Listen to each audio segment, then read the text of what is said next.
believe in Caleb Williams. Yes. They have a balanced offense. Yes. All right. Say whatever you want about their defense. Yeah. Who takes the ball away more than the Chicago Bears? No one. And that's not by coincidence, man. Caleb Williams is ascending in year 2. But the stuff that you see, those magical plays, getting out of that trouble, running and still making the big play downfield, doing some of that magic stuff that rises above the X's and O's. The reason that he was the first pick in the draft, we are seeing it on display. Caleb is a young player learning on the fly, and as he's learning, they're winning. He's morphing into Ben Johnson's kind of quarterback. Is he there? No, I don't think he is. He's really not.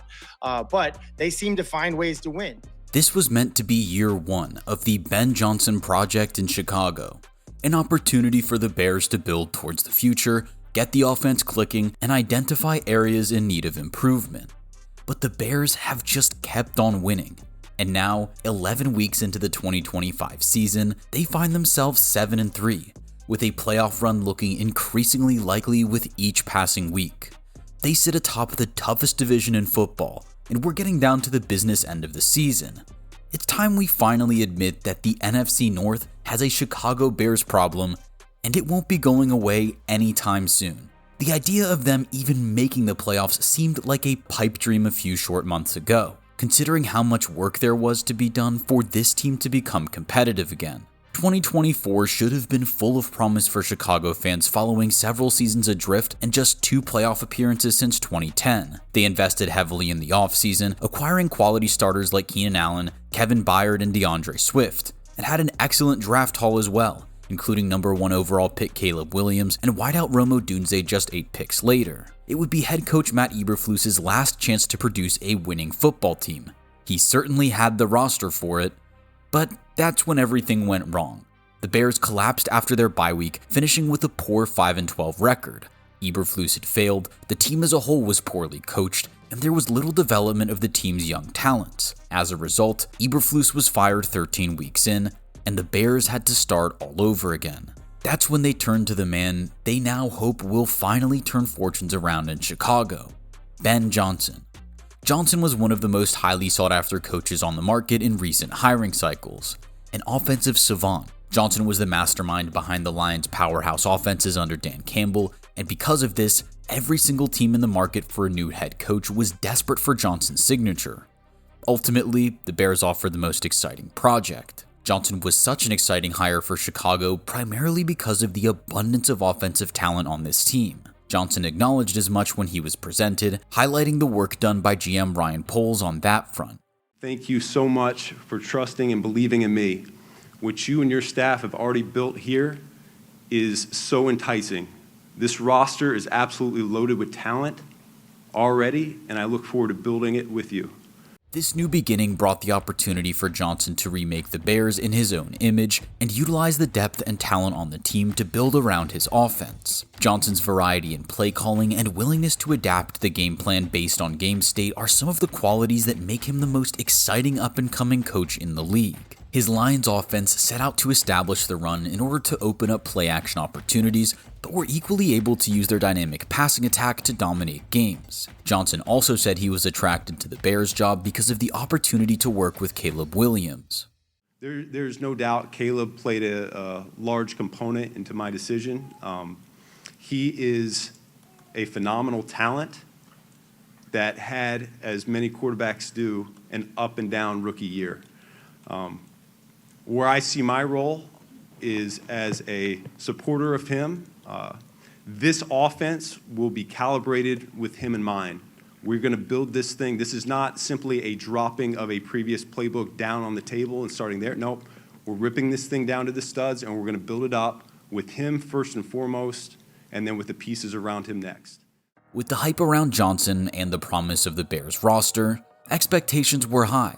And the Soldier Field faithful were hoping this was really the moment everything changed. Despite all this, level heads prevailed. The consensus was that the 2025 season would be the first year of a long-term project under Johnson, where he could begin to lay the foundations from which a great team would emerge. 2025 was more about finding out what works and what doesn't, trying to achieve some kind of consistency in the offense while also developing their young stars like Williams and Odunze.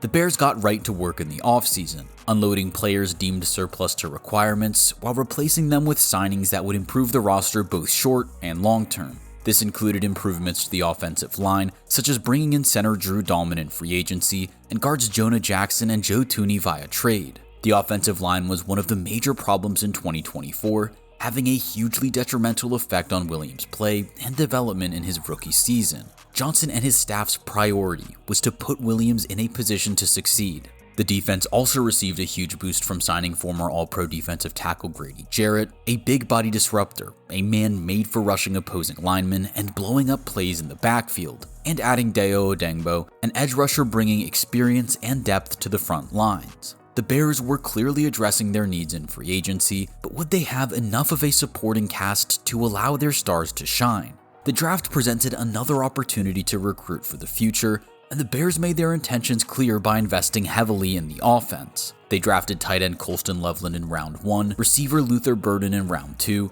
and added another piece to their O-line in Ozzie Trapillo in the later rounds. Entering 2025, the team had been assembled with Johnson's offensive game plan in mind. But now it was time to show progress on the field. The development of Caleb Williams was one of the biggest question marks entering the season, and Johnson would have to show that he was making progress. Williams had an up and down rookie season to say the least, showing flashes of brilliance one moment and making fans scratch their heads the next. The Johnson era did not get off to the start fans would have been hoping for, with a fourth quarter collapse to the Vikings and a brutal beatdown by Johnson's former employer, the Lions. But despite the manner in which these losses came, there were signs that the offense was slowly beginning to click. Williams looked more composed and was establishing an understanding with Odunze, but the defense looked lost and dramatically let the team down in week 1 against the Vikings.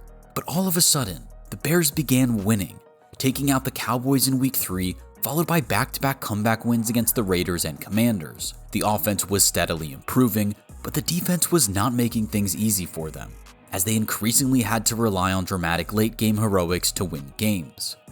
But the signs were there.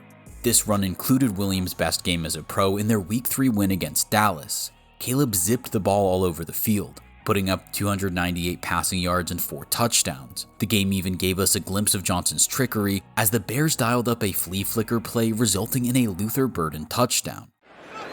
So here are the Bears, a little flip to Swift, trying to get a flea flicker. It's way up there. Williams recovers, throws a seed, has a man, it is caught for a touchdown! Luther Burden's first in the league. After 11 weeks of football, the Bears now find themselves 7-3, atop the NFC North with a good shot at making the playoffs. In a short period of time, Johnson has managed to transform one of the worst teams in the league into a division leader, bringing life to the offense and putting Williams' career back on track. Chicago went from a league-worst 4.5 yards per play on offense in 2024 to a top 10 worthy 5.8 in 2025. The run game has been a major factor in 2025 after struggling to get going in 2024. The duo of DeAndre Swift and Kyle Monangai has been running the ball effectively, contributing to a rushing attack that is 3rd overall in rushing yards. This has opened up the passing game, allowing Williams to have more time in the pocket and make the right decisions when slinging the ball downfield. Williams himself has taken big strides this season, improving on his pocket presence, taking fewer sacks, and working out some of the kinks in his game that led to costly errors in his rookie year. As a result of these performances, his teammates seem to trust him a lot more, and he has delivered on that trust by putting together some truly impressive drives. For instance, against the Raiders, he was surgical, going 4 for 5 passing and displaying his wheels to set up the go-ahead score by Swift. But despite this progress, he still has things to work on, including his accuracy. This bodes well for a second-year quarterback, especially one who often looked lost in a dysfunctional Shane Waldron offense last season. Once he gets a little more time working in this offense under Johnson, the possibilities are terrifying for the rest of the league. One of the biggest stories on the offense in 2025 has been the emergence of Odunze as a genuine number 1 receiver. Odunze's arrival in Chicago was welcomed due to the dynamism he displayed in college, and he was seen as a valuable addition to what was already considered a solid receiving corps. Year 1 didn't go as well as some had hoped, but Odunze was able to put together a respectable campaign, although his struggles were down to some of the same issues that hampered Williams' play. This year, Odunze has emerged as Williams' favorite target, and his production has seen a significant uptick, with 600 yards and 6 touchdowns through 10 games, putting him on pace to easily outperform his rookie year. As with Williams, the more time he spends in this system, the better he should get. Other players have emerged as significant pieces of Johnson's system, including Colston Loveland, who has been one of the best rookies from his class, providing a safe set of hands on important plays and coming up clutch on multiple occasions. Loveland's incredible game-winning 58-yard touchdown catch against the Bengals sealed one of the craziest finishes you'll see all season. DJ Moore remains a consistent performer, providing a veteran presence on offense, and Luther Burden III has emerged as an exciting prospect who will see an increased role with time. But if you were to point to an area where the Bears still struggle, it would undoubtedly be the defense. They are still giving up far too much yardage and currently rank 8th in total points allowed. But this was, after all, a team that was meant to be in transition, and the defense reflects that even more so than the offense. Despite the arrival of Grady Jarrett, the run defense has only slightly improved, while the pass defense has taken a noticeable step back. But there's still plenty of football to play in 2025. What stands out about this defense is that they have been wreaking havoc primarily by forcing turnovers, currently leading the league with 15. Despite being below the league average in both QB hurries and sacks, somehow this unit is sowing chaos and forcing their opponents to make big mistakes. This might just be one of those strange anomalies that can happen in any given season, but it might also signal that there is something to build around here. The Bears will happily take the defense's performances so far, likely seeing it as more of an indication of where they'll need to evolve on that side of the ball in the years to come. Ultimately, this hasn't been an issue when it comes to their win column, although everyone around the organization would probably prefer fewer games where a near miraculous comeback is needed to get those wins. The Bears' defense is in kind of a weird place right now, but if they can continue generating those turnovers, they can keep games competitive and set their offense up to win. One of the more impressive parts of the Bears' success in 2025 has been the fact that they are leading one of the toughest divisions in football. Just look at the murderer's row of coaches that they have in this division. Dan Campbell, Matt LaFleur, Kevin O'Connell, and now Ben Johnson has entered the fray. You just don't see this very often in the NFL. Yet despite the heavyweights in the division, Chicago finds itself at the top. Things have been made a little bit easier by some of their rivals underperforming. But we're not talking about 3 other teams that are playing badly, because Green Bay and Detroit are only 1 game behind the Bears in the standings. They may not have played up to their lofty standards, but they are still firmly in the hunt for the division and the playoffs. The sole exception is the Vikings, who have unexpectedly imploded and will instead be looking ahead to next season. The division will likely remain open for the remainder of 2025.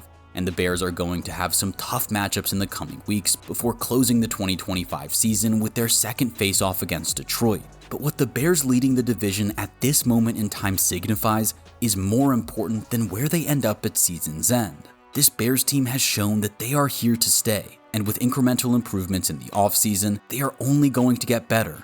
And that's a problem for the rest of the league. The longtime laughingstocks of the North have now made the division a free-for-all. The 2025 season has been full of surprises, and maybe the most welcomed one has been the return of the Chicago Bears. They entered the season in year 1 of a new long-term project, and now find themselves winning games while continually improving, topping their division in the process. A playoff run could very well be on the cards, and who's to say how far they can go? If this season tells us anything about the Chicago Bears, it's this: they are putting the NFC North and the rest of the league on notice.